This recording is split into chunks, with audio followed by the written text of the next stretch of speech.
we did even have a lot of rains in Soroti and eastern Uganda. These guys have not been having rains, but they are saying for us it's good news. You can actually complain all you want, but maybe we needed them. Well, a lot of people thought this is really a bad situation. It was a bad situation. Most of us got stuck somewhere. Some roads were impassable. But look at us. We thank God that we now have today morning. And of course, we know that this is probably not the end, but at least it has tasted us. Now we know what to do, what not to do, how to go about certain situations, and the possibilities of what could happen if we're looking at March up to May. But more of that will come into later conversations. On the unfortunate note as well, we did see a truck that entered into a school, and unfortunately 3 students died from that event. We also know that it has been quite an incident. Recently we're seeing a lot of accidents when it comes to those big trucks. We don't know how much safety they are putting across, whether technical errors. A lot of that needs to be looked into. But also a bigger question would be on how can we ensure safety, especially around schools. Do we need to, is this a wake-up call? Do we need to put more measurements to make sure that we protect these kids when they are, in schools?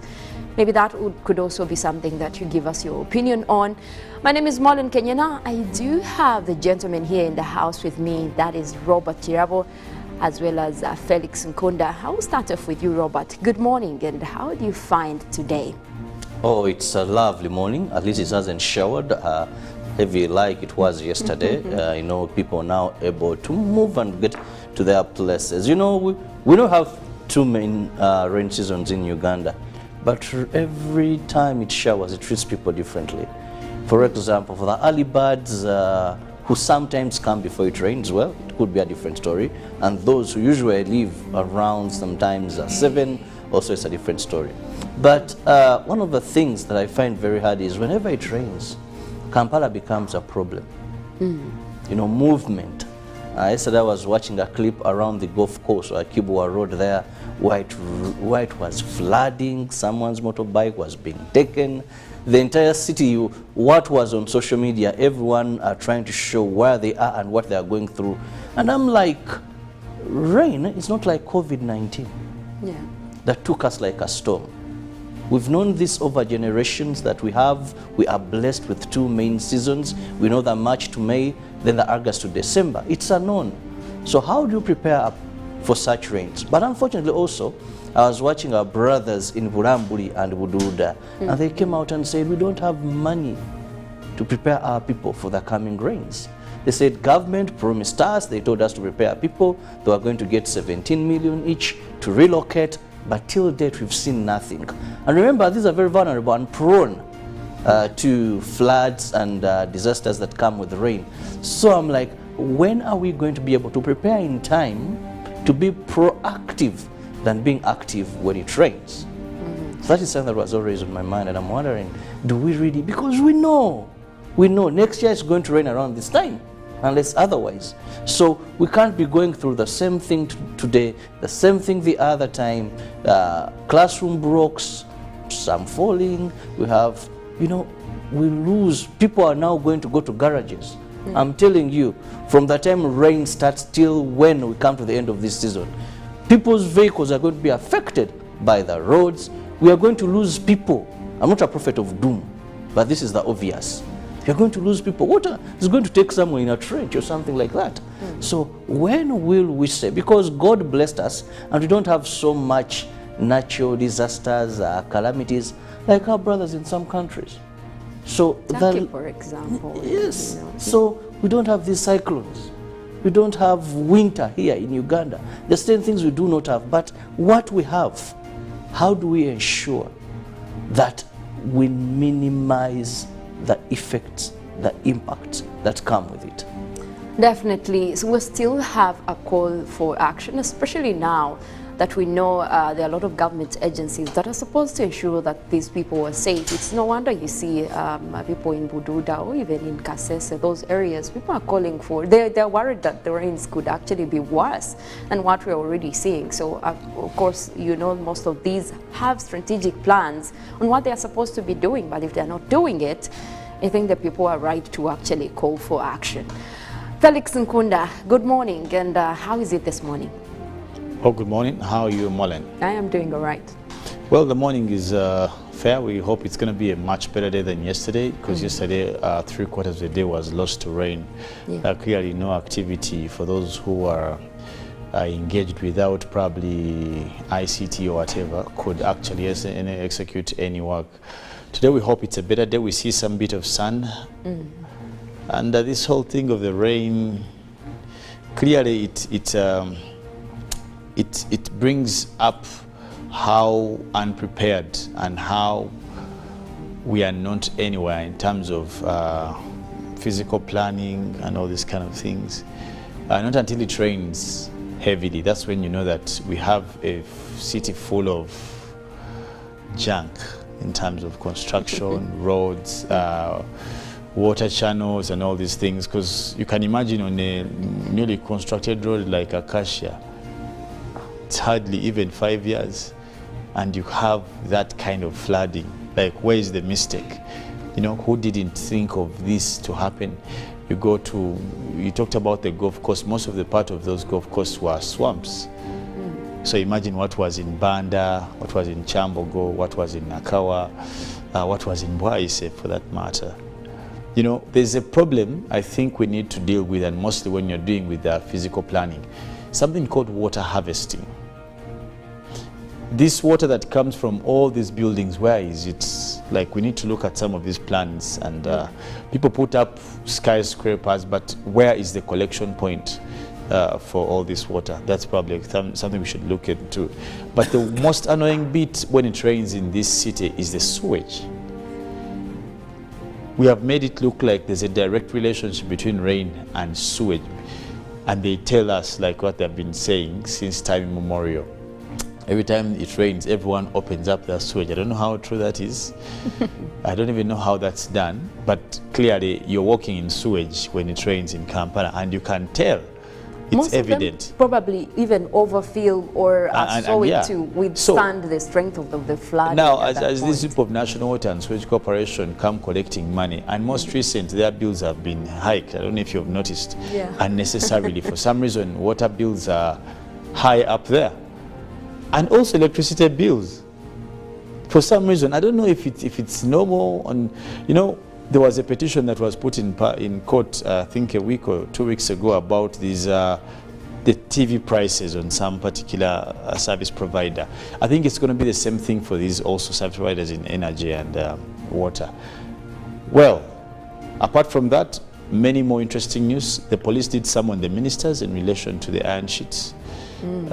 Sadly, also the commentary of the Speaker on floor of Parliament yesterday about the same, when Honorable Uganda was trying to challenge one of the ministers to even say anything on Parliament when yet he was indicted in the same.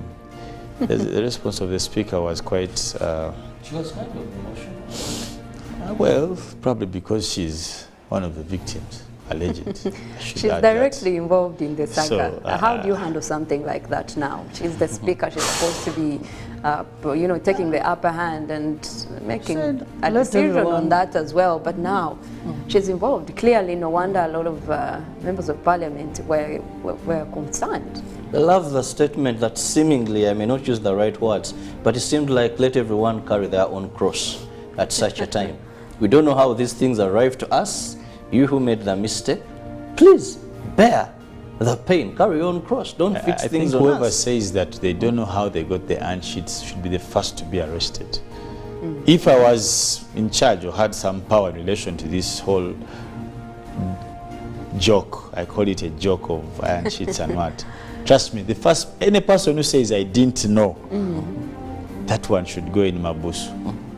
And some received calls of what was available. The president has actually added his voice on that. The president is saying most of these people who are involved in the iron sheet saga should be accountable. He says these people they are criminals, they should be arrested. So I think that there is a bigger picture here, that if anyone is underplaying it, especially for those that are saying, you know, the iron sheets, I don't know how I got them. Yeah, they phoned me. I never looked for them. Yes, so there are some sentences that are not justifiable. In fact, those are just foolery statements. Yeah. How do you tell a whole country with right-thinking members of a society that iron sheets found their way into your house? Like, come on. Of course they did. I never asked for them. I never applied for them. Some things Then are not even laughable. What They did are you do just after? nonsensical. Okay, if you found I them in was your told, docket, yes. what did you do? How did you handle it? And who doesn't like free things anyway? Clearly, they are labeled. They're actually labeled. So how do you Molly, think you, as a if I'm member of doing my parliament or work- as a minister, you're getting free stuff that are even labeled to go to vulnerable people? You're not vulnerable. I think this is just a deal that went bad, but has been the way of doing things. So that's why you find that certain things, when they happen, they are normal. You know what happens in the world when the world follows abnormality? You who are normal, you seem to be the abnormal. So when let me tell you what this thing reveals. This could have been the way things are done. It's just that this is a deal that went sour. Because when you listen to some of these people, the way they sound true and real while speaking about these iron sheets, they don't see any criminality in it. Someone simply says, well, I received a phone call and I was told there were iron sheets for me. So I said, okay.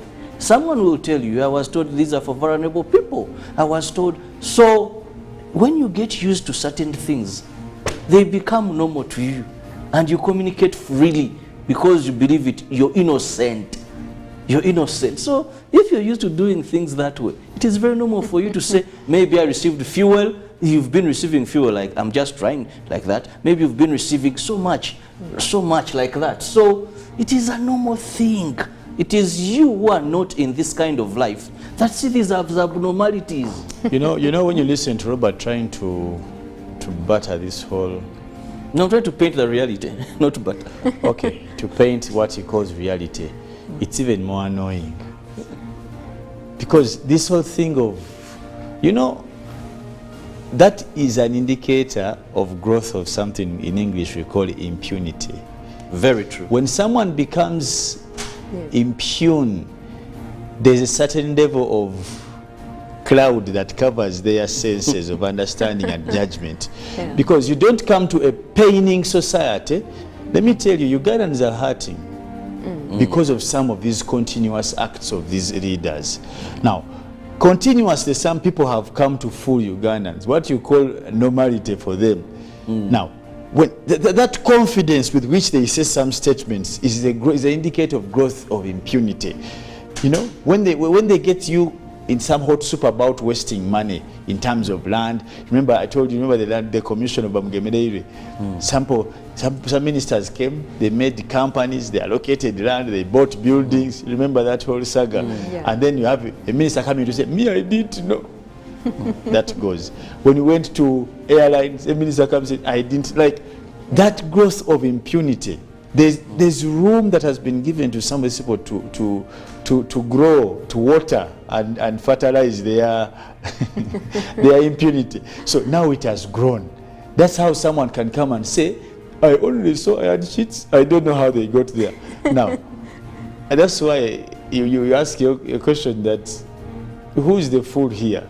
Us who are listening, the person saying the iron sheets, since the iron sheets now have legs to get lost. Probably they got To lost in a people's compound homes. of Actually, they fly. and farms. They're not getting themselves Then into they find people's themselves places. somewhere in a hardware shop.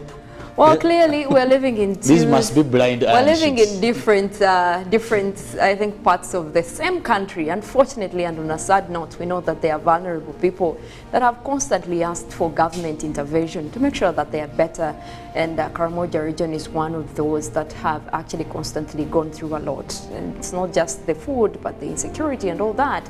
And as a honorable Ugandan at whatever level, you should be able to at least feel that at heart and be able to support. So clearly we need answers, the country needs answers, but most especially those people that the staff were meant for. There's a lot happening in this country. Away from that, we also want to take a look at what is happening across the news and what is making headlines. We'll start off with the local stories. Robert, what do we have? Well, we have the Prime Minister of Uganda, right, Honorable Robin Nabbanja, assuring scientists in the country that President Museveni is determined to ensure that scientists under the NRM government will be supported and their work will be given all it needs to develop the country. Nabbanja was opening the Naro Makere conference at Speak Resort Munyonyo. The conference was on the theme Innovation for Enhancing Productivity and Agro-Industry.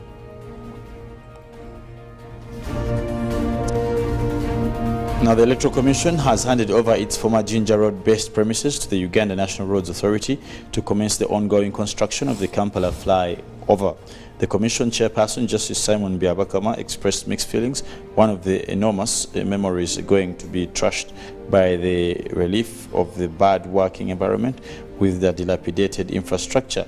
Now, in the meantime, the Electoral Commission will operate at Plot 7 industrial area awaiting relocation to her permanent home that's under construction somewhere in Lubowa, Wakiso district. And moving on, we look at the tragedy where 3 students died after a truck rammed into a fence of Kasaka Secondary School in Gomba district. A traffic and road safety public relations officer, Farida Nampima, said a Sino truck registration number UBL 790J lost control. The crash happened at around 3:30 p.m.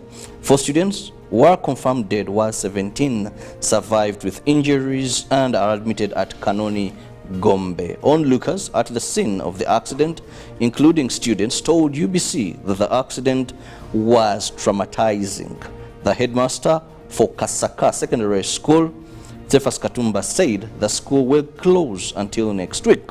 The Traffic and Road Safety Public Relations Officer Farida Nampima confirmed the incident and arrest of the snow truck driver Abudala Wanume, who will soon face courts of law. Nampima identified the dead students as Evelyn Namagembe, Senior 5, Hilda Asega, Senior 4, and Bosco Mawanda, Senior 2. Now here in Kampala, Katonga, Mbuya, Chinawataka area flooded following the downpour to lunchtime. That is the water from 9 villages of Mbuya and Tinda Minister Village, Banda, cut off the road affecting businesses areas in Kampala. And road users were lifted to cross the flooded areas as people took advantage of the moving vehicles. Residents say property has been flooded. Some have attributed the problems to KCC not delisting drainage channels, which lead to them getting clogged with soil.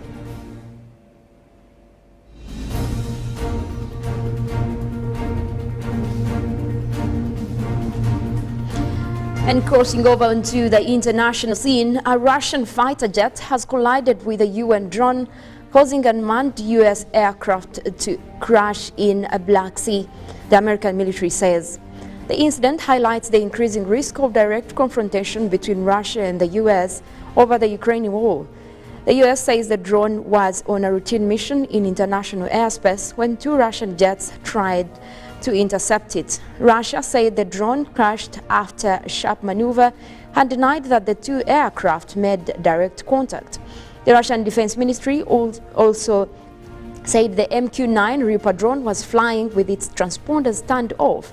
Now, transponders are communication devices that allow the aircraft to be tracked, and Reaper drones are surveillance aircraft with a 20-meter wingspan. The incident happened about 0703 Central Time on Tuesday, according to the US military.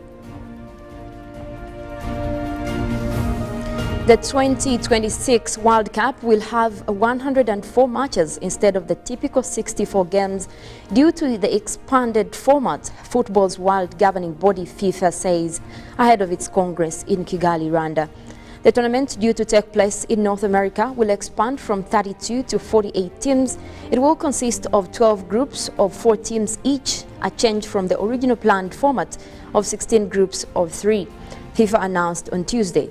The revised format mitigates the risk of collusion and ensures that all the teams play a minimum of 3 matches while providing balanced rest time between competing teams, FIFA said. Co-hosted by the United States, Canada and Mexico, the event will be the first edition of the quadrennial tournament in which 48 teams take part.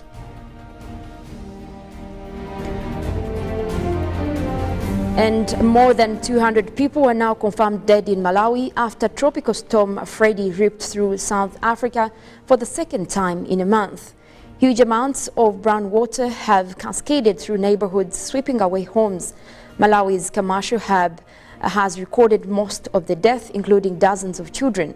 Aid agencies are warning that the devastation will exacerbate a cholera outbreak in Malawi, and the government has declared a state of disaster in 10 southern districts that have been hardest hit by the storm.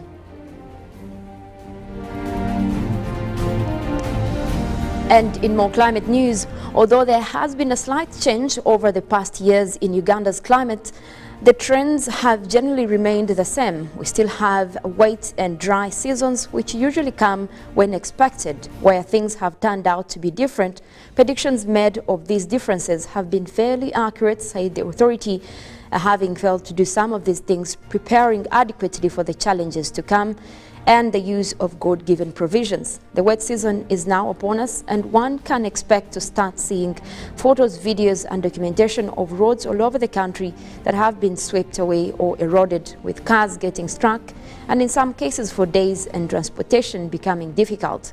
We are also likely to see bridges brought down due to heavy flooding and strong winds, and children, traders and people of such commodities having to walk longer distances to get to their daily morning destinations.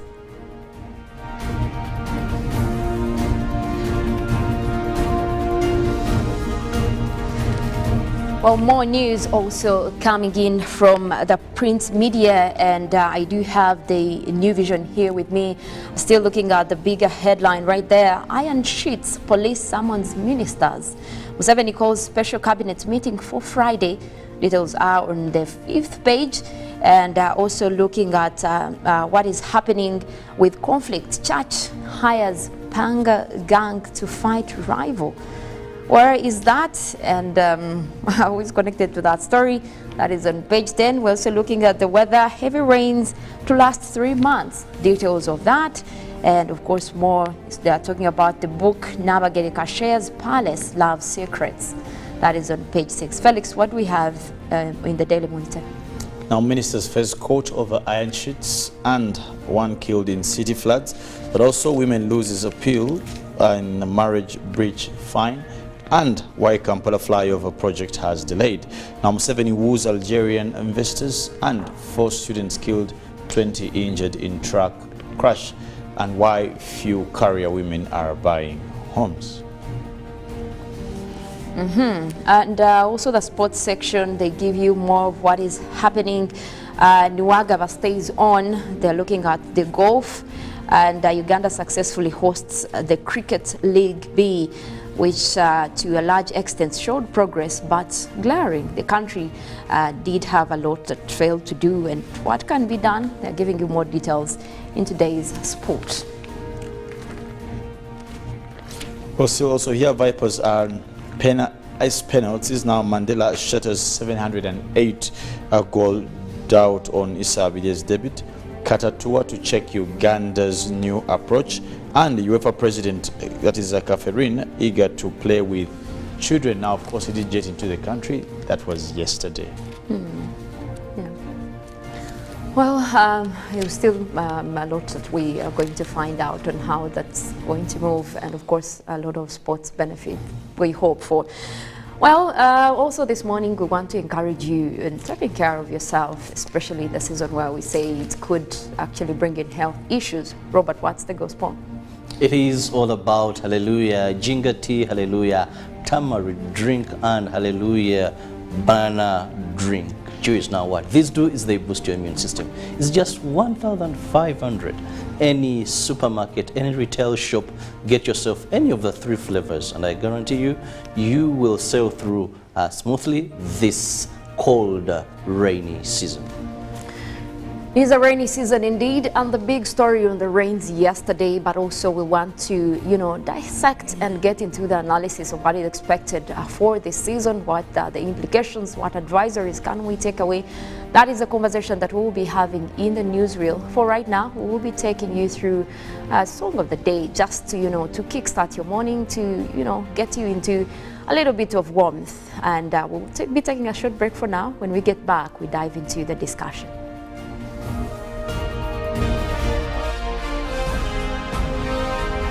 Live from UBC Studios in Kampala. This is Good Morning Uganda. Really quite harsh across Kampala, areas around Lake Victoria. I am telling you, much of central Uganda. We did even have a lot of rains in Soroti and eastern Uganda. These guys have not been having rains, but they are saying for us it's good news.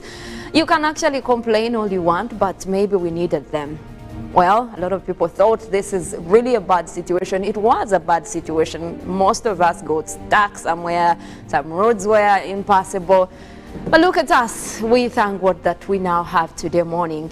And of course, we know that this is probably not the end, but at least it has tasted us. Now we know what to do, what not to do, how to go about certain situations, and the possibilities of what could happen if we're looking at March up to May. But more of that will come into later conversations.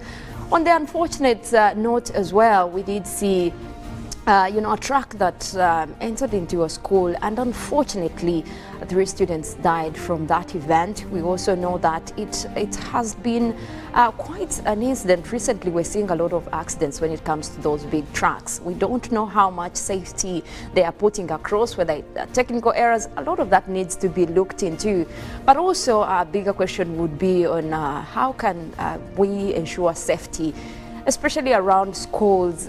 Do we need to, is this a wake-up call? Do we need to put more measurements to make sure that we protect these kids when they are, in schools? Maybe that could also be something that you give us your opinion on. My name is Marlon Kenyana. I do have the gentleman here in the house with me. That is Robert Chirabo, as well as Felix Nkunda. I will start off with you, Robert. Good morning, and how do you find today? Oh, it's a lovely morning. At least it hasn't showered heavy like it was yesterday. I know people are now able to move and get to their places. We don't have 2 main rain seasons in Uganda, but every time it showers, it treats people differently. For example, for the early birds who sometimes come before it rains, well, it could be a different story. And those who usually live around sometimes 7, also it's a different story. But one of the things that I find very hard is whenever it rains, Kampala becomes a problem. Movement. Yesterday I was watching a clip around the golf course, or Kibwa Road there, where it was flooding, someone's motorbike was being taken. The entire city, what was on social media, everyone are trying to show where they are and what they are going through. At night. So when people are not counting, don't take it for granted. Candid and authentic. Because Uganda is not Thailand. That's not correct, and we should stop that kind of mentality. So what I'm saying that's is a trick question. Don't answer. I'm not getting into that. I'm not getting into that. Tell him you speak low. I think that's where we are beginning to have a problem. Was brought to you by Get away with MTN Momo Advance. Momo Advance tops up your Momo to complete your transactions. Dial *165*5*3# to apply. MTN Momo Advance is always available when you need it. The Tales of Kasozi, brought to you by Uganda Communications Commission. Hello? Hello? This is Kasozi. How can I help you? Hey, Kasozi, my brother. Long time. We last met when we were at campus. It's been a while, but you are the person I'm looking for. Campus? Really? Hey, you don't remember me? Okay, so how can I help you? I'm stuck in Gulu making millions, and I need to urgently send money to my sick mother. But I can't find any mobile money agent near me. I've sent the money to your phone, as you can see the message. It might take a few minutes to come through, but I urgently need you to send the money to my mother. Let me send you her number, and you send it to her chap. My friend, I'm afraid your mom is going to die. What? Because I don't know you, I never went to campus, and I'm also in Gulu. So can we meet at CPS, we talk about it? Stay tuned for what Kasozi does next. Tofera. Refrain from unnecessary engagements with strangers over the phone. This message is powered by the Uganda Communications Commission.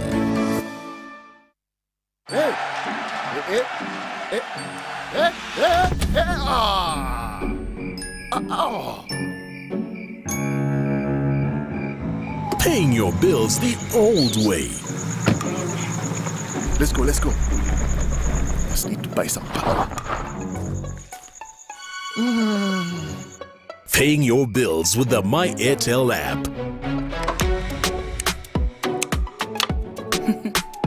Bro, there's a line. You have the power in your pocket. The power to instantly pay your bills hassle-free. Unlock that power with the My Airtel app. Visit the App Store or Google Play now.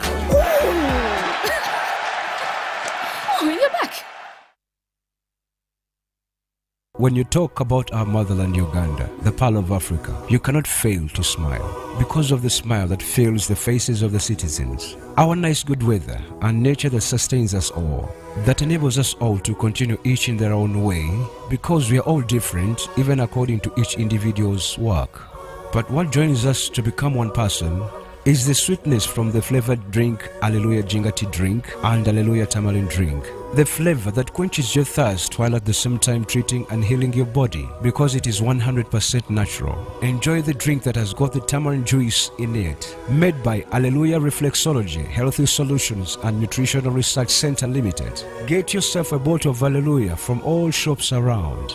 Get the most affordable 4G smartphone in Uganda from Airtel. Now heavily discounted from 250,000 shillings to 150,000 shillings only. Yes, 150,000 shillings only to keep you connected to your loved ones. Dial *175*94# to activate free 1 GB instantly and 100% double data on all weekly and monthly bundles for 3 months. Get one today while stock lasts from the nearest Airtel shop. With Airtel, the smartphone network.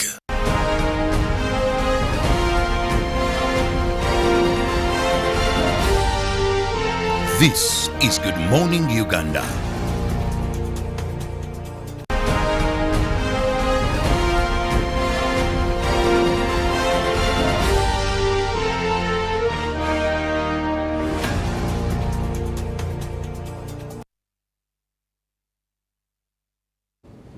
Good morning, Uganda on UBC TV. Every weekday we are here from 6. Now, welcome to our newsreel where we look at an issue of national concern or a story and we discuss it among us. Today we are the three, that is Molen Kenyana and Felix Nkunde and of course me, Robert Chirabo Nyonyitono. Now, we know that Uganda we have 2 rainy seasons. We have the March to May, which is our major rainy season or the main rain season. Then we have, that is the August to December.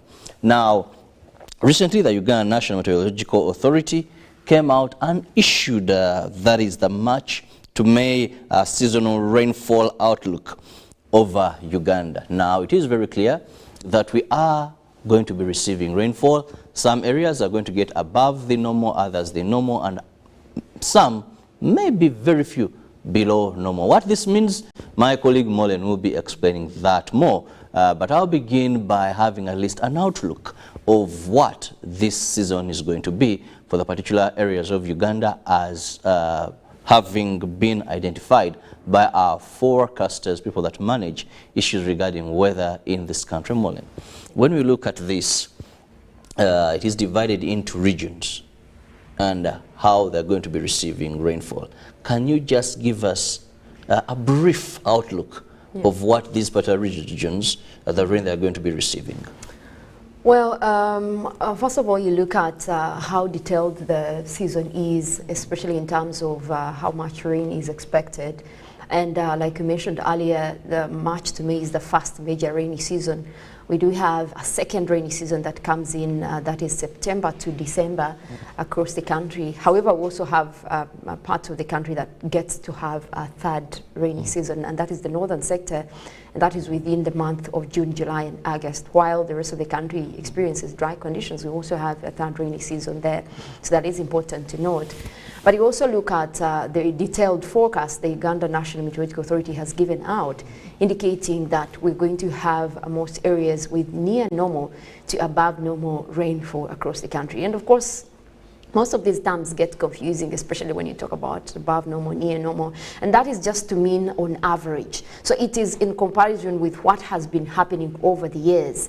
So you imagine a scenario where these are the usual rains that you have been experiencing, and a lot of farmers, probably different sectors, so every concerned person must have noticed, or at one point you noticed that at this time of the year, these are the usual rains. These are within the normal range. But when the forecast says we're going to have above normal, it means that it's going to be a little bit more than what you usually experience for that time of the year. So that is, for the areas that have forecast to get above normal rains. But you also look at the ones that have been forecast to have near normal. So that means that it will be not as they have been experiencing usually for that time of the year. So it could be less than that. But also you look at the particular regions. For example, they have talked about the southern sector, especially southwestern, and you also look at the Lake Victoria Basin that are expected to experience that is the above average or above what has been usually being experienced for March to May. And of course that also means that we're going to be seeing maybe extremes within those particular areas that have been forecast to have above average. But also for the areas that are expected to experience near normal, the forecast also does indicate that it is likely that we could also still see extremes within those areas due to isolated instances. We could have just one day of rain and it comes in very hard, like we did see an example yesterday. It's just one day that did cause flooding on the streets. So meaning that even in the areas that are expected to have near normal rain, we could still be looking at extremes. But also, I think important to note is that most areas have continuously been dealing with dry weather, and I was looking at detailed forecast for the eastern parts of Central, especially. We're talking about areas like Nakasongola, Ruero. Those areas have been constantly having dry weather. And now for them over time, we've also realized that it does come to an instance where when the rains are coming, what we call the onset of the seasonal rains, they're usually associated with the thunderstorms, with hailstones, and those prove to be, something that gets to an extreme, although they will be forecasted within the normal ranges. Now, it's just a few days into the onset, because the forecast also does indicate that the onset was for early to mid-March, especially for much of the country, but you see that we've already had extremes. Just in Barara City a few days ago, there was a huge hailstorm that destroyed gardens, and we also saw yesterday, also reporting flash flooding. People's homes are already getting flooded. So this is something that we need to be careful about and look at the details. Different areas might be affected differently. This morning we're talking about people who do that, being worried about what could come, but also you look at areas within the mountainous region. So the forecast is there, but you also have to consider that those have local effects that were also considered in giving out the forecast that are still going to, enhance the conditions over there. Now, this brings me to ask Felix, when we see the Meteorological Department come up with these first, they could be beneficial to the farmer, if at all they get the information in time. But what is the intention of such information? And does it serve the purpose? In your own analysis, over the years, since inception or creation of the Meteorological Department, do you think we've used this information as government, as individuals, as communities? Well, there's been a fair usage of such information. And the same is also attributed to how information is passed, the manner in which it is given, but of course also coupled with the accuracy that comes with such kind of information. I love the word accuracy.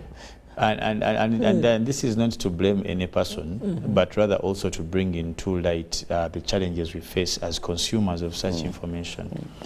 You can imagine that, surprisingly, this information is known to the people who, the research or the departments that you did mention. They have the knowledge. But the big question is, why don't the Ugandans have the knowledge? Or rather, not even knowledge, the information. Because those ones have the knowledge, these ones need the information. Where is the missing gap? Is it intentional? Is it deliberate? Because tell you me, on a spectrum of 10 people in Uganda, how many of them know the weather expectation? Probably zero. Some of the challenges we face out of this kind of downpours, which they call thunderstorm, flashing, all these can be avoided. But why are they not being avoided? Now, there's a direct relationship between the failure to have sensible communication. Now, when you receive communication and it cannot be well received by the end users in the most relevant and close language or whatever, it's as good as useless. Because every time the rains come on like this, some people don't earn, others lose work, lose property, and lives. And also damaging of infrastructure, which serves public for that matter. You know, how many roads that got damaged yesterday? I saw along Gulu Highway, there is some section. You can imagine. So the question is, are these avoidable?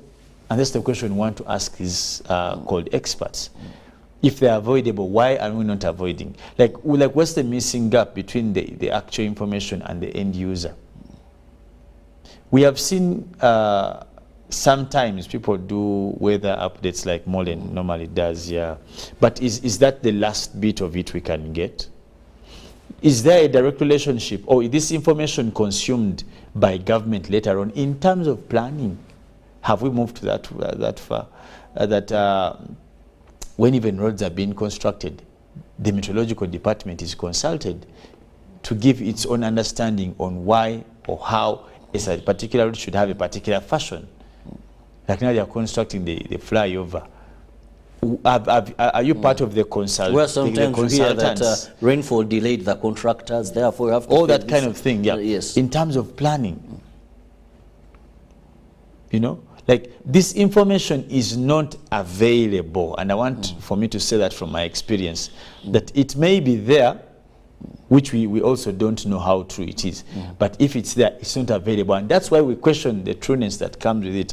When you see this kind of downpours, in other countries, they tell you that next week is going to be full of showers.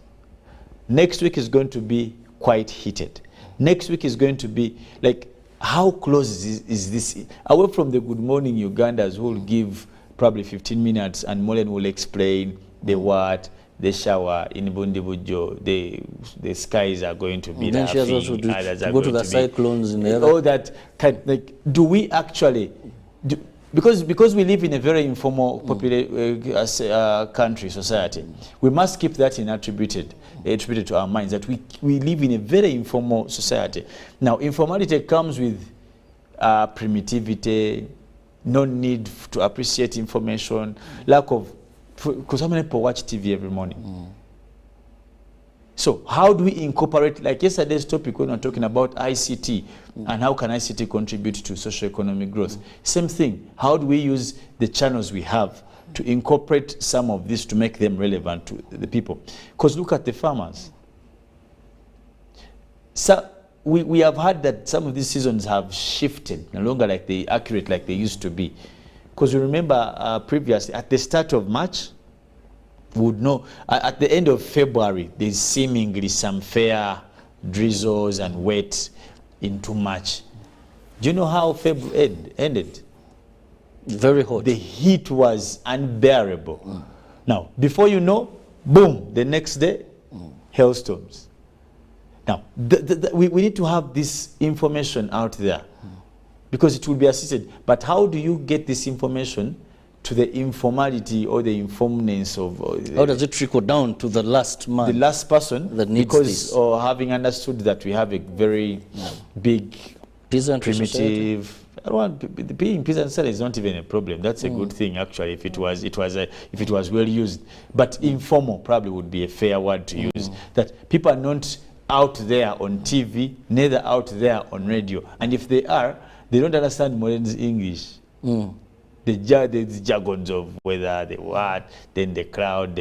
It's only some of you who went to UP schools who know Nimbus clouds. And I never even heard her talk about Nimbus clouds since she has. So the language, the communication, there's a lack in communication, but also the actualization of the events that come with forecasting. Well, we are still looking at the seasonal rain outlook by the Meteorological Department. And this report is very detailed, I must say, very clear, because when you try to read through, they'll not only mention the region, but even the districts that are there. But Felix has a very valid point. How does it, for example, let me just give a bit of, it is southwestern Uganda. They give even the districts, Kisoro, Kabale, Rubanda, Ruchiga, Rampara, Kazo, Rukunjiri, Kanungu, Ntungamo, Mbarara, Kiruhura, Isi. So they list even the districts And then they tell you how the rain is going to be and what it has been.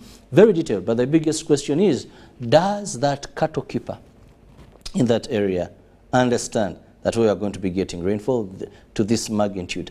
Does that subsistence farmer who is on Kienda Kionka understand that if I want to go commercial, now I may not depend, and I depend on rainfall-fed agriculture, now is my time for all my savings to buy seed to begin planting? That is the biggest question. Now, Molen, when we talk about this rain, generally we know we are going to be receiving rainfall, but let's look at how prepared the people are. How is this information? Because Felix pointed out that we need to ensure this information trickles down to the last person.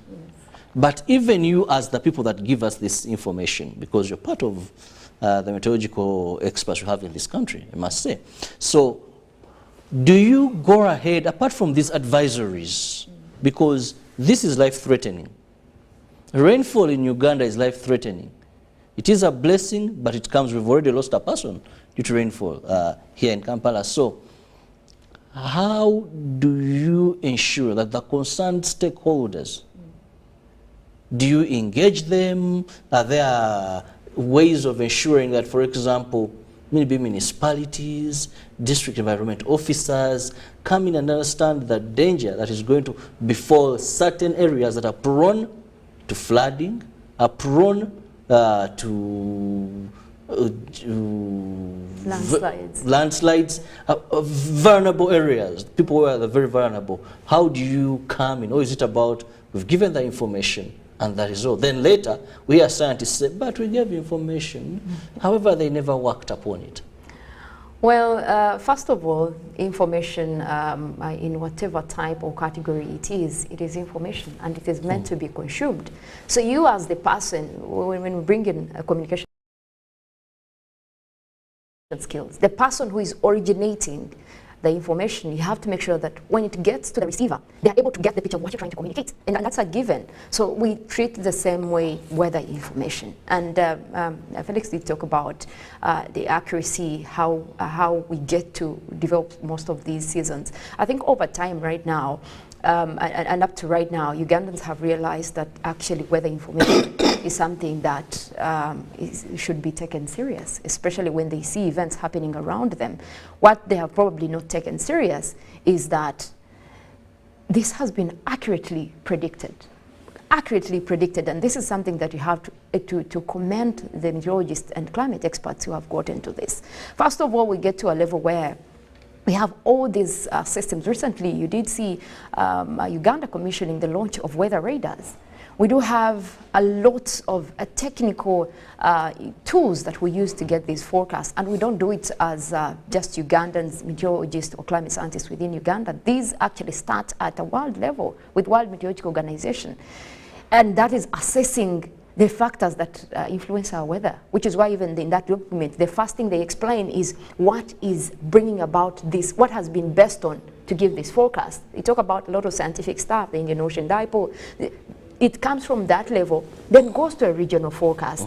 And as a region, we sit, Uganda, Kenya, Tanzania, and all these countries that are involved, we now downscale it to our region. What is mostly influencing our region for right now? We bring in all these aspects, and also after a regional level, we now get to a national level. That's when we bring out the national climate change outlook or climate outlook.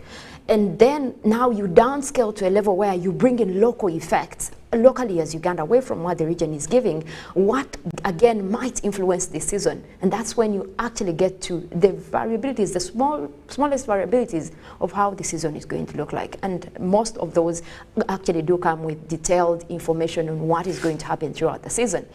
Now, something you did mention, Robert, about how far do we go in terms of delivering this information to the public, delivering this information to the end users. This is a very, very important aspect. Once that forecast has been done on a national level, the first step that we usually do is making sure it gets to the media. That's when you bring in aspects of, every time we issue it out, we call the media at the media center. Usually the minister is there to launch that forecast, the seasonal forecast. Now, our hope in doing that is that the story is broken across all media houses to make sure that Ugandans are able to understand that the seasonal forecast is out there, and it highlights the key aspects of what is going to be included in the season, most especially the advisories, and those are basic. But we also understand that at that level, not everyone is able to get to TV or radio and get that information that, okay, seasonal forecast is out and this is what it is saying, which is why we go ahead and form what we call the subnational climate outlook forums. Now in this, we bring along all the sectors involved. Talk about disaster and preparedness, talk about Ministry of Works and Transport, talk about health, talk about water. We bring in all of them in the hope that when they consume this information, they also give us how they would want it to be disseminated in their different sectors. And of course, we need them there for action. Because, for example, Felix did mention that you see construction going on, and then before you know it, the weather is involved. You're like, well, weren't these people informed? And like I said, information is about the person receiving it. If you're getting the picture, what do you do? Are you taking action because of that information? These ministries actually get weather information. They are the first people that are involved, even in the development. Let me tell you, just last week, we were in Barra giving a subnational climate outlook forum, and we involved farmer groups. Almost every district within the southwestern region was actually represented. And representation, not just one sector. We did have heads of farmer groups. We did have the district environmental officers, the district agricultural officers, the health officers, such that at every district you have all these people that we know will now take the information to the grassroots. And we bring them in to also be part of the process to develop advisories according to the experience. And interesting enough, I picked up on a story from a person leading a farmer group in Isinjiro. And she was saying that, look, as Isinjiro, yes, you're giving us this forecast, but we also know that this is a hotspot. We have been known to have drought, even when a lot of districts in western Uganda are having consistent rains or occasional rains. So with Isinjiro, we have a different way we are doing things, especially to make sure that our cattle is safe. So we see this information trickling down. It does trickle down, and we do involve the end users to actually help or guide us onto how to bring out advisories, like the case I mentioned. So then it guides you, and then you do have the fact that we have translated this forecast. It's not just in English. It has been translated into more than 10 languages in the country.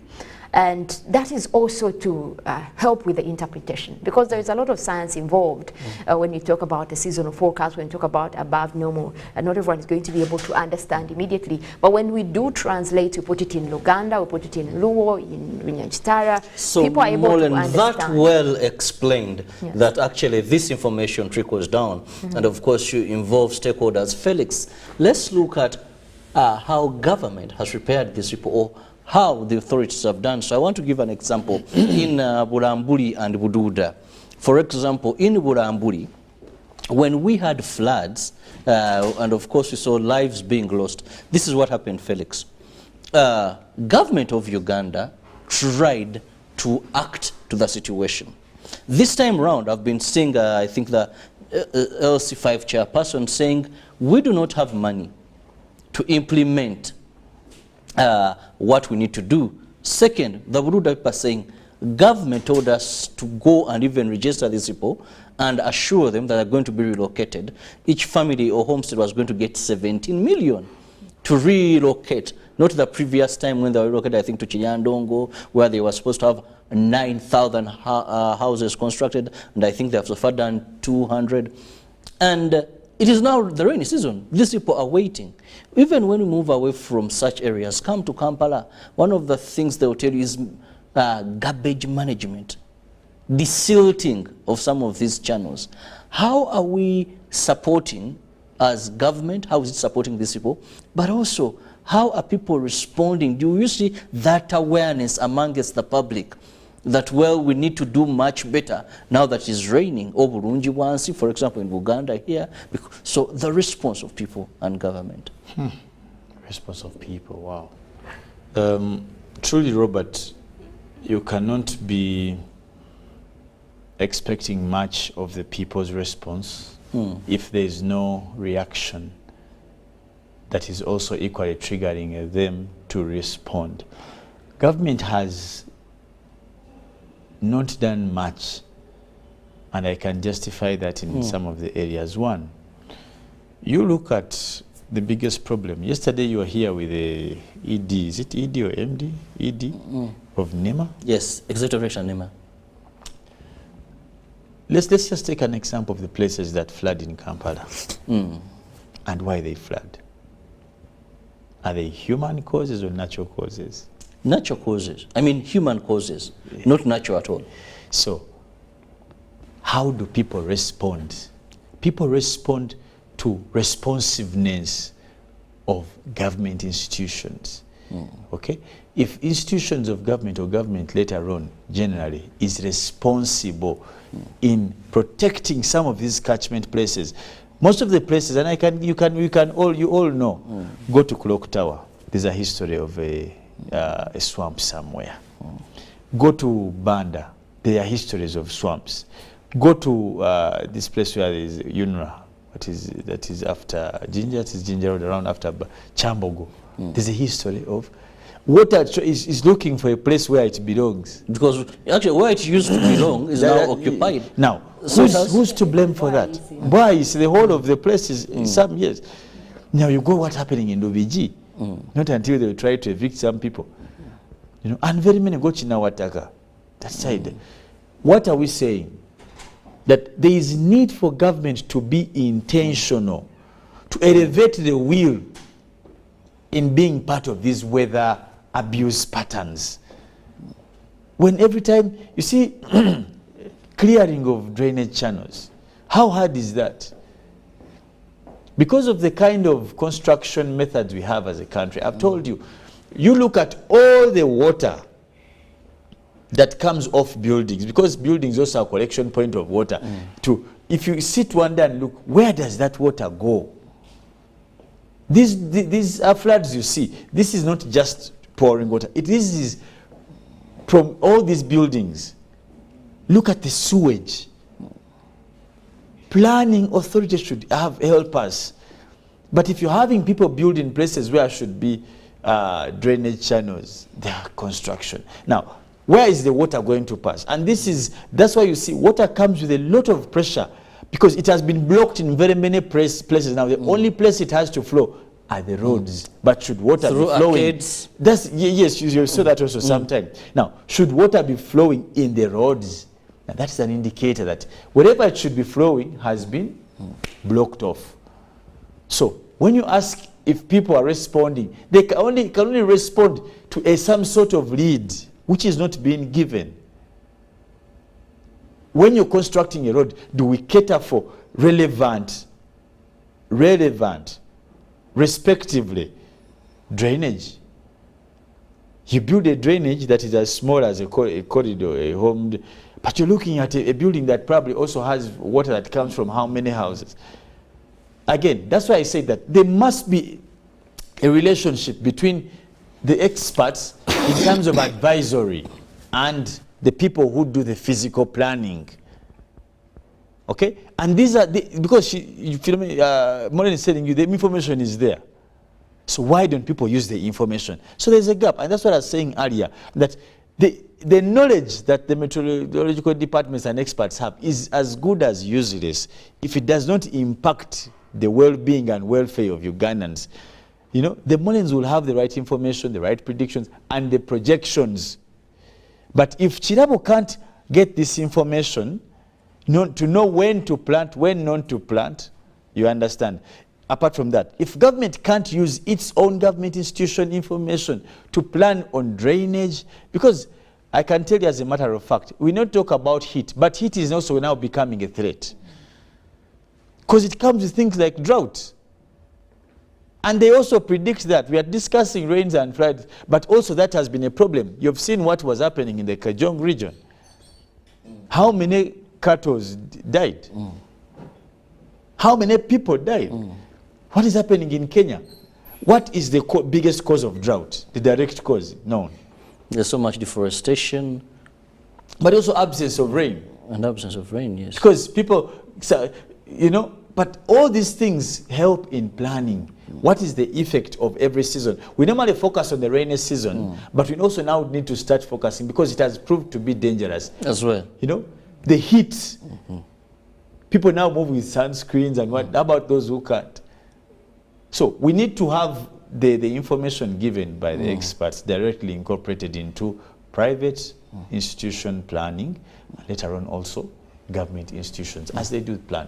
Well, indeed, the experts have given us what we need to do, and of course a bit of advisories here if we are to follow them very well. Well, we are told to avoid crossing flooded roads sections, desilted drainage systems, especially in urban areas, dig open drainage channels around homesteads and gardens. Then districts are also advised to update their contingency plan, installation and construction of water harvesting facilities, reviewing disaster contingency plans. Community awareness campaigns should be encouraged, among others, by the experts. So we just hope that we'll be able to follow the advice given by the experts, but you're also expecting that is a live feed coming in, that is from Gombe, where we saw at Kasaka Secondary School, where a snow truck rammed into this school, and of course our team is already on ground.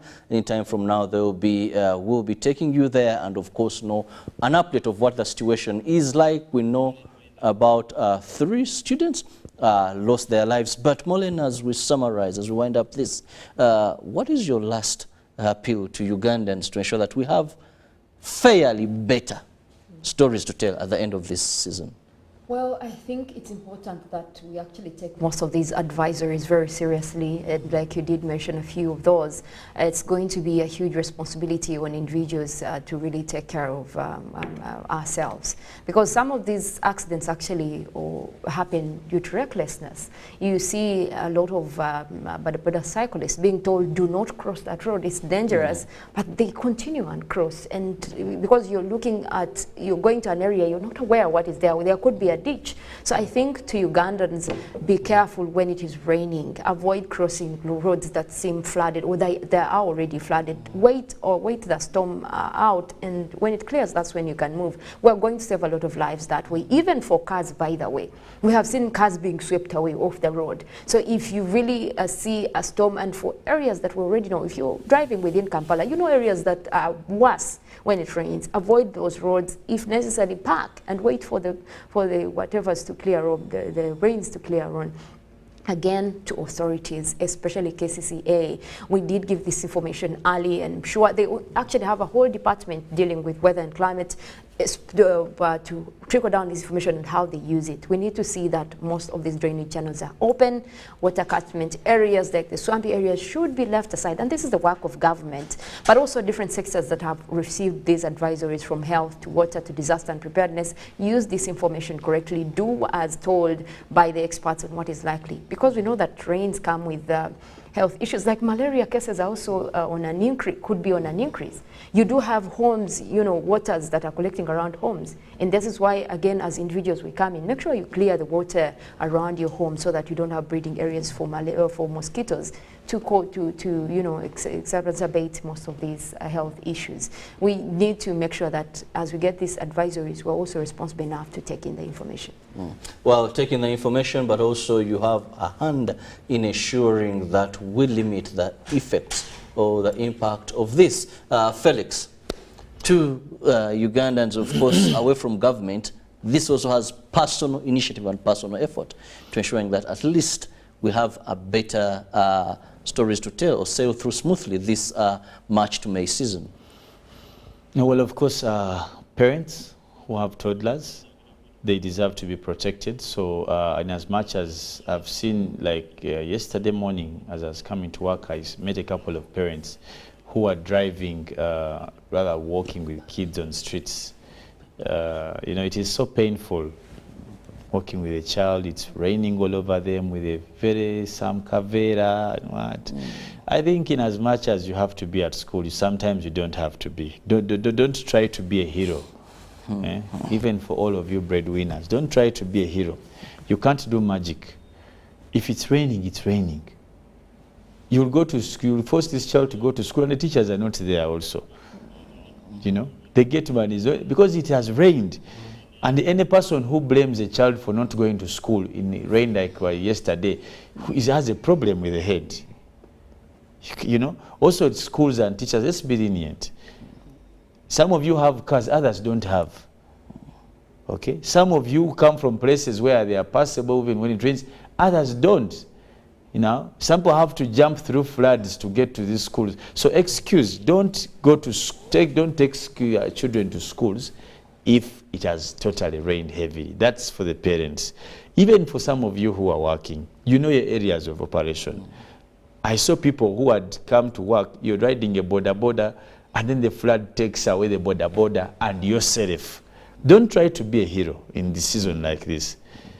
Even people who are driving, sometimes, yesterday, it was impossible.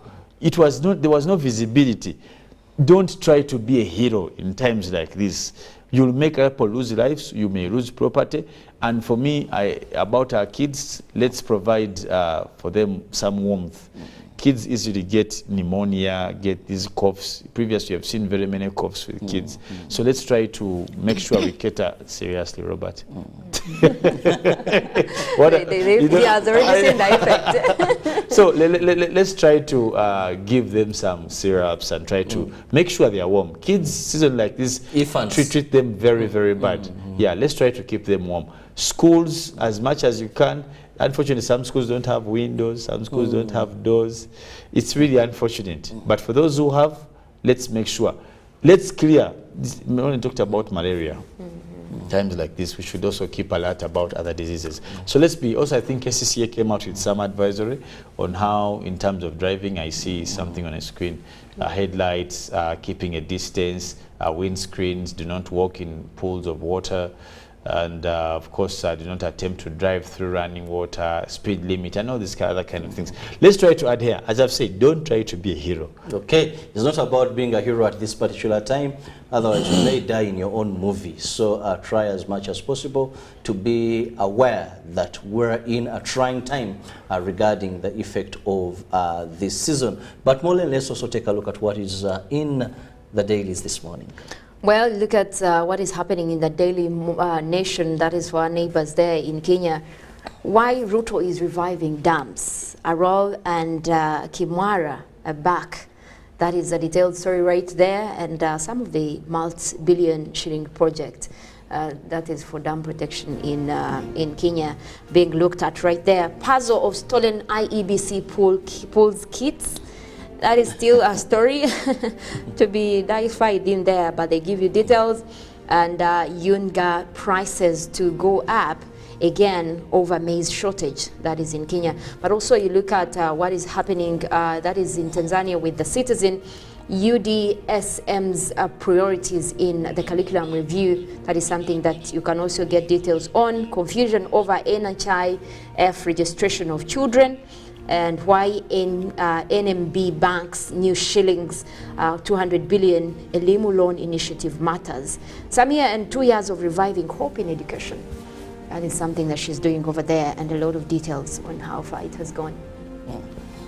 Well, we had earlier told you that we will be going to Gomba district, where we have Onyango at Kasaka Senior Secondary School, where yesterday we saw a car ram there, that is a sino truck, and losing lives. Onyango, good morning to you. Good morning, Mr. Shirabo. We are live from Gomba district. Here we are at Kasaka Senior Secondary School, where we are trying to make a follow-up of the last night incident which was reported at this school. There was an accident at this school yesterday at around 3:30 p.m. and we all know, we have been telling in our subsequent bulletins that this accident caused the death of 3. We are yet to confirm the number by this morning. So far, how many students succumbed to this accident. As you can see, we are just on the scene of crime now, which has been turned a scene of crime by police.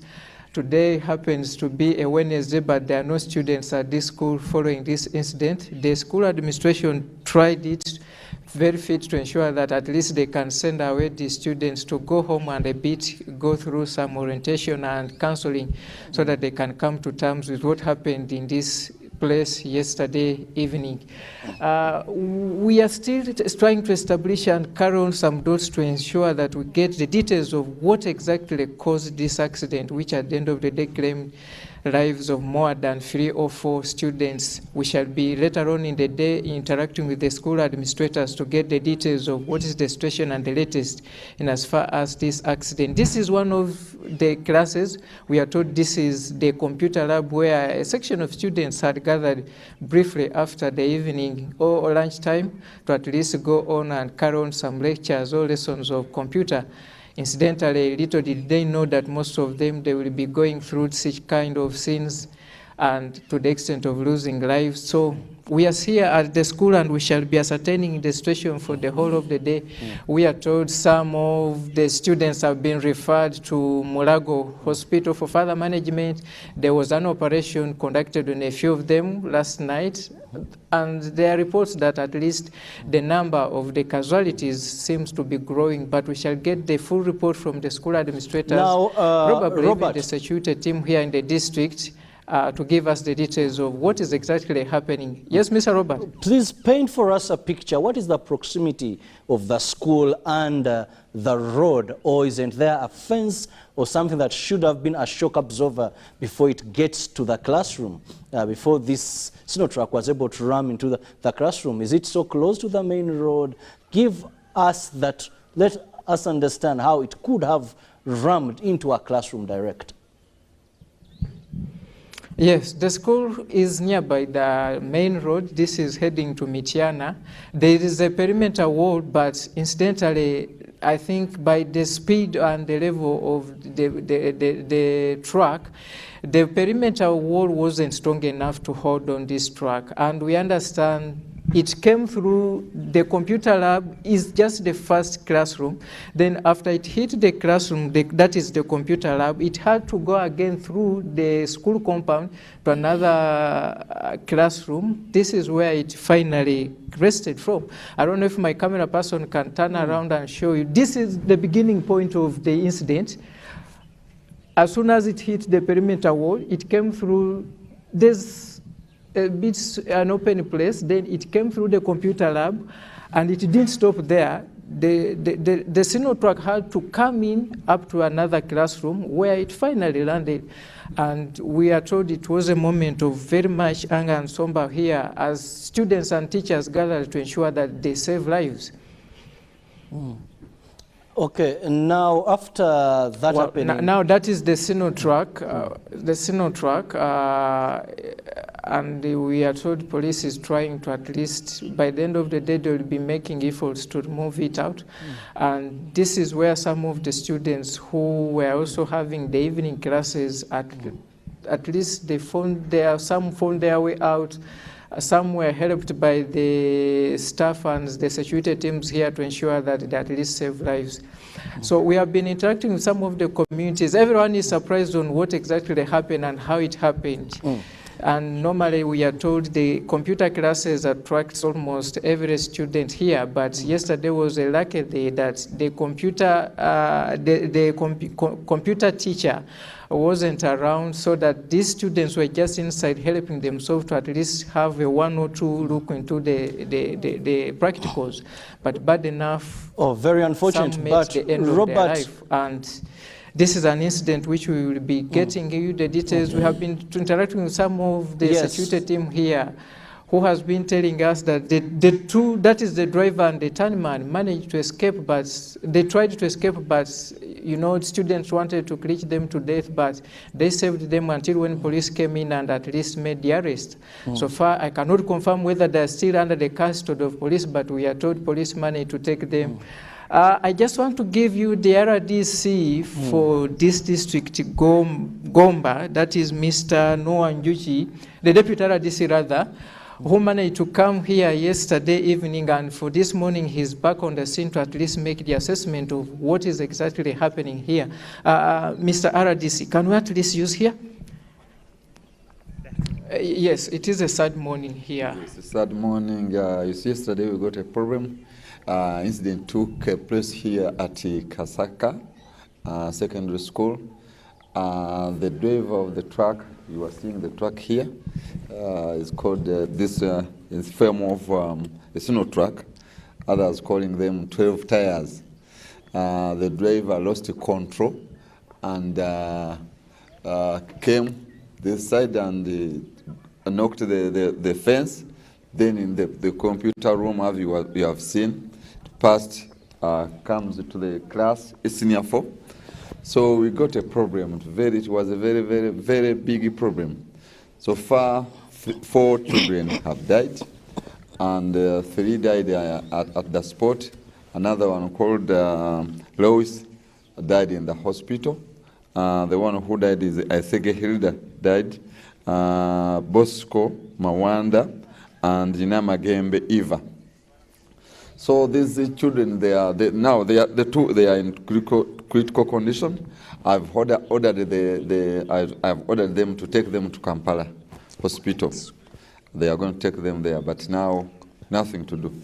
We are waiting to see the government as usual. We hope to maybe Prime Minister's office will come and rescue, because the students you see today, we don't have they haven't come to the school. They're still in the shock. So we are thinking that the government will come in and at least rescue, because all the computers have completely destroyed. We had arrested the driver, but also he was in critical condition. We decided to take him to the hospital. That's where we are here in Gomba Kanoni. I'm the Deputy RDC Hajinjishe Babali. Mr. RDC, before I let you go, when are we seeing these bodies of now the ones confirmed dead be handed over to the parents for burial? Yes, those ones who are in the hospital, actually the Gombe hospital, they failed to give them back to them because it was night. Maybe as the hospital nature, they want to have the post-mortem. But I don't see the reason why there is a post-mortem, because the problem known. They should just give them their kids and bury them. So I'm going to try that I reach where these people are going to be buried, so that we can give them confidence at least. As the head of security in this district, are you taking some lessons from this incident in as far as securing such institutions, be it schools, churches? Just take a look that the school is nearby, a few kilometers away from the main road, and the perimeter wall seems not to be very strong to at least resist such incidents. What step are you taking as the head of security in the district to ensure that at least some schools which are alongside the main roads or highways like these ones, they can manage such situations? No, I think that was not the issue. The issue is about the drivers, how they are driving these vehicles. Because when you drive on such a speed, it was the driver who are misusing the road. Because the wall, you can see the wall, and it is very far from the road up there. Because for us, we normally count the road, you see, when you have the road, there is what we call a road reserve. For us, we follow the road reserve to give the permit to build the school. It's not very near here. It is very far, but the problem was only that the driver, their likeness, that's what they are doing. They don't know what they are doing. You see now it is rainy season. Why are you driving like that? It is the problem of the drivers. Not only this, when you go to other roads, you can find drivers are killing people maliciously. Thank you. That is the Deputy RDC here, Gomba District, trying to at least chip in and give us the details in as far as this accident which happened last evening is concerned. This scene or this school is going to be treated as a scene of crime for the moment. We understand students have been sent home starting yesterday. I think they will be returning or resuming lessons the coming week, that is on Monday. With me here is the head teacher who happened to have been here yesterday when this incident was happening. We want also to carry on this discussion to her side and at least get 1 or 2 words from here. And as far as giving us the updates on what is exactly happening at Gombe Hospital, where some of the casualties were rushed last night. It's a sad morning, madam. Sad indeed. Hold it for you. Wow. So far, what is the latest you can share with us in as far as this accident is concerned? The latest is that we have lost 4 students so far. 3 died on the spot and 1 died on arrival in hospital. Right now, our secretary, who was found in the computer room, and one of the students were badly injured. They are still in critical condition. They have been referred to Mulako from Gombe. Yes, that is the latest. Today is a Wednesday. One would have hoped by this time students will be coming in. How did you arrive at the decision of halting or pausing studies in this institution? Regarding what happened, everybody is in a trauma. There is no teacher who can handle students right now, and there is no student that can be in class when others have died. So that's why we said, please go. Let us see what happens next for that time being. By the time of the accident, were you within this school? I wasn't. What did you see? I wasn't in school. You weren't around? No. Where did they? I was just on the way back. I had gone to UNEB to pick some things. I went to Uganda bookshop, picked some things amidst the rain as you saw it. But I was, in fact, by the time I got the information, I was around Gombe coming back. Yes, please, in a taxi. Well, on a daily basis, what is the population of the students here? On a daily basis, the students are around 847. Yes.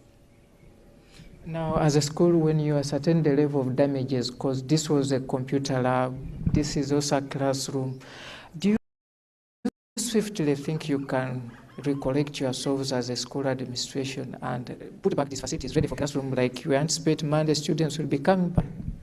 That is practically impossible. This is a USE school where funds are meager. That computer room has existed for over 15 years, given to us by UCC through government. Practically, it is impossible to put back these things unless Mama, our our leader in education, the Minister of Education, comes to our rescue. But as a school, practically it is impossible to put back these things. I don't know how far you have gone with the barrier arrangements. Do you intend to at least chip in to help parents to ensure that you give a befitting send-over of their beloved ones? As a policy of this school, whenever a student or a parent dies, or a close relative of a worker, we come in as we can. Right now, I cannot tell you we have arranged this way or that way because of what happened. We were still in that trauma. In fact, we are still in that, given the fact that some of our students are really in critical condition. But we normally go or send representatives for burial, but we cannot give a befitting burial because of financial constraints. But normally, we do what we can to contribute.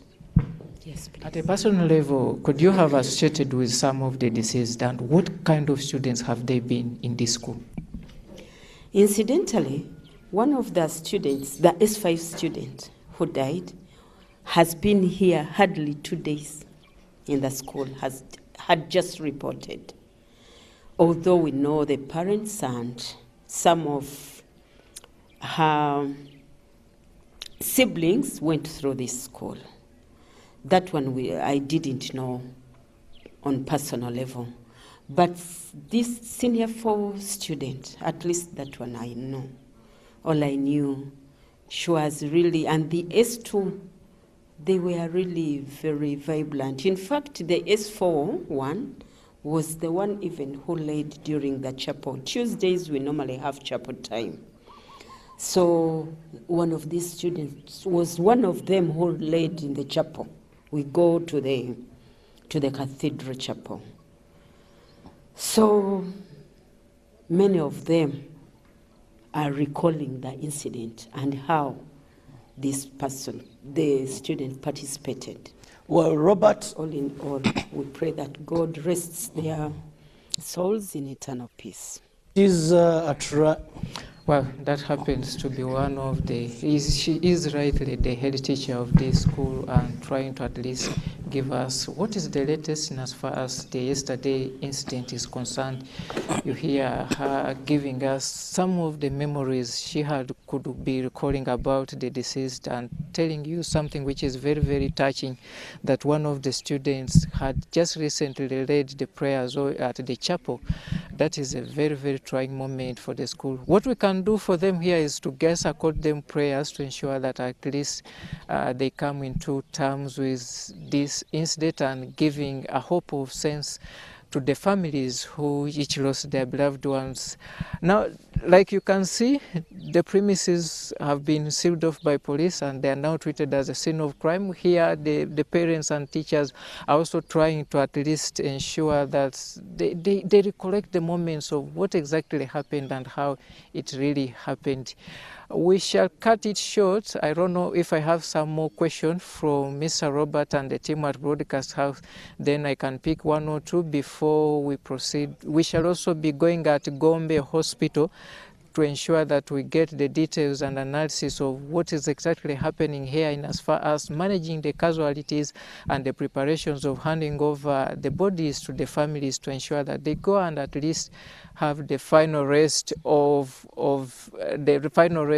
their students or their sons and daughters who could have lost their life during the last evening's incident here. Police is also already at the scene trying to at least carry on its usual mandate of examining the scene of crime to ensure that at least they dot the lines to at least gather evidence, and probably if they choose to go the way of seeking legal avenues against the driver, then that will be benched on the evidences collected here at the scene. But so far, many people tell you it was an overspeeding incident which at least wasn't managed by the driver. He resorted to at least hit the perimeter wall, then came into the classroom, that is the computer lab, and finally landed at the other classroom, which happens to be an S4 lecture room before.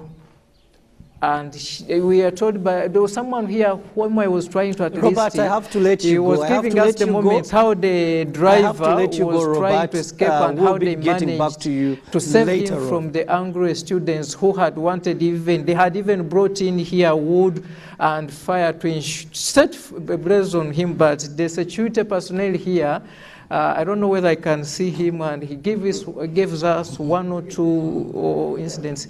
You can see that is the head teacher with some of the parents and the teachers. Police is also around. Right. Good morning, sir. Did you still have some energy to speak to us? What did you see yesterday? Let me first use Uganda. Okay. Ekyabadde ekityo olunaku lwajjo olabika okyali mu kiyungu. Kati ekyabaddewo twafunyemuuko obuzibu. Emmotoka twagirabe ng'ekkirira ng'eva ku luguudo lw'Emityana ng'egenda okukima omusenyu mu Lwera.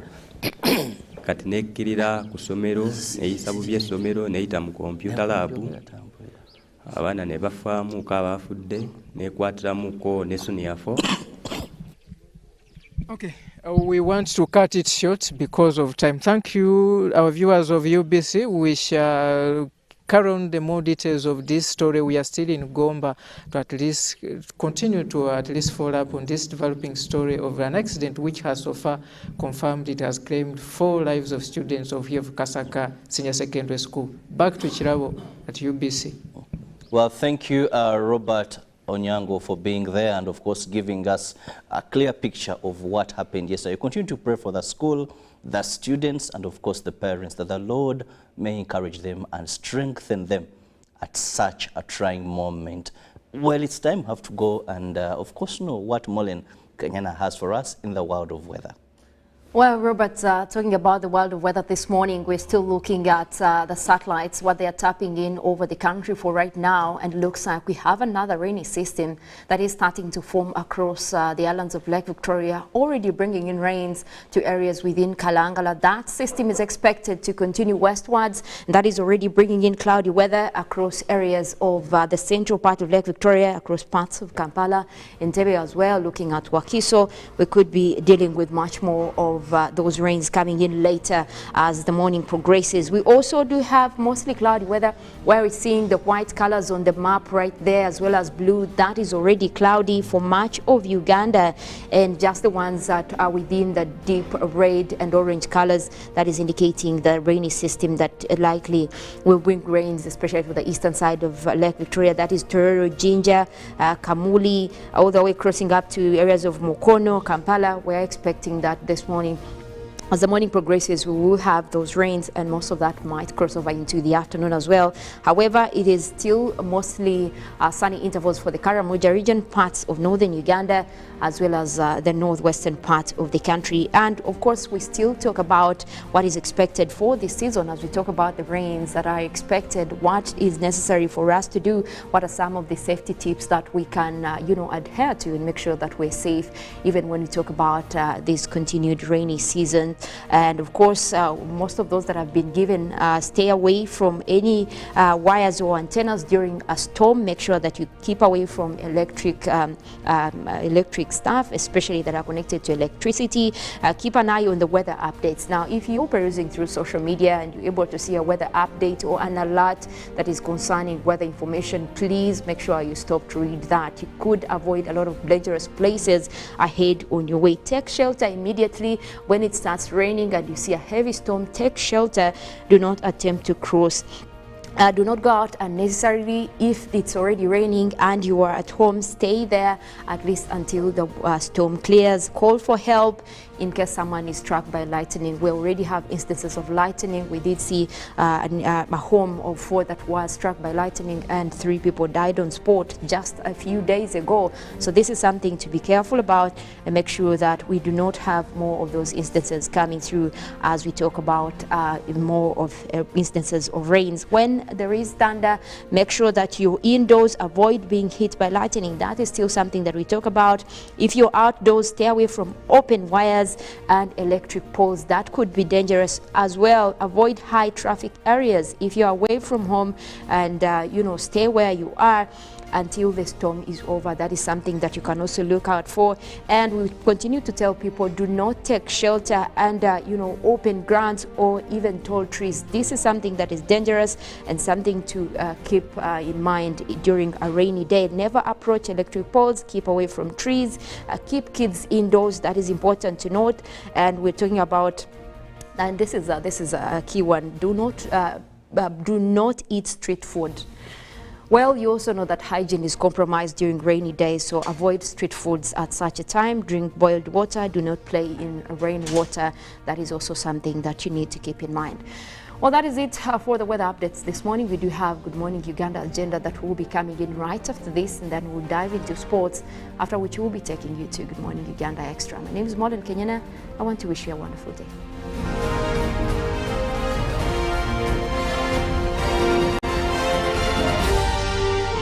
This is Good Morning Uganda.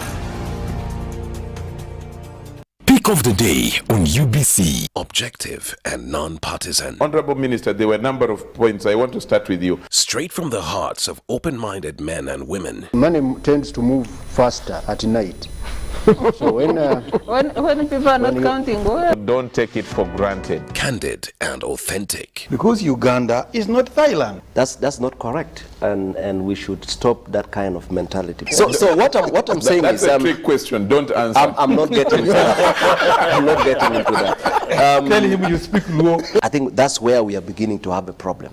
Was brought to you by Gatawo with MTN Momo Advance. Momo Advance tops up your Momo to complete your transactions. Dial *165*5*3# to apply. MTN Momo Advance is always available when you need it.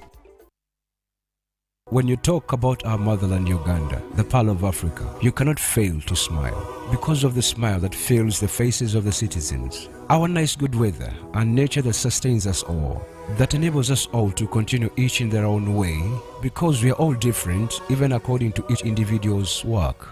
But what joins us to become one person is the sweetness from the flavored drink Hallelujah Jingati drink and Hallelujah Tamarind drink. The flavor that quenches your thirst while at the same time treating and healing your body because it is 100% natural. Enjoy the drink that has got the tamarind juice in it. Made by Hallelujah Reflexology, Healthy Solutions and Nutritional Research Center Limited. Get yourself a bottle of Hallelujah from all shops around.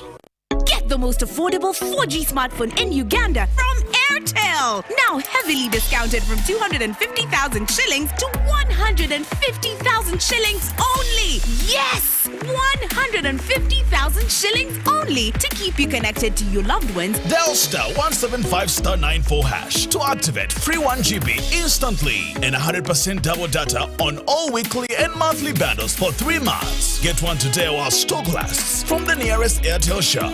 With Airtel, the smartphone network.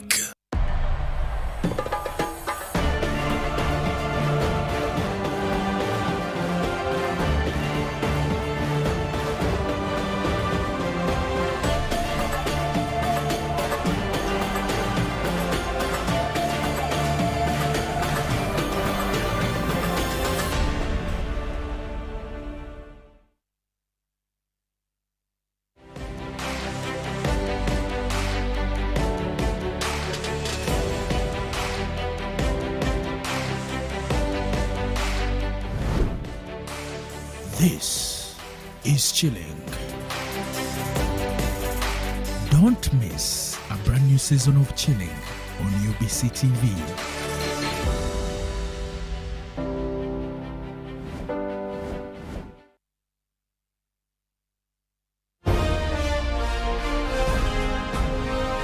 Live from Now Avenue in UBC Studios. This is Good Morning Uganda.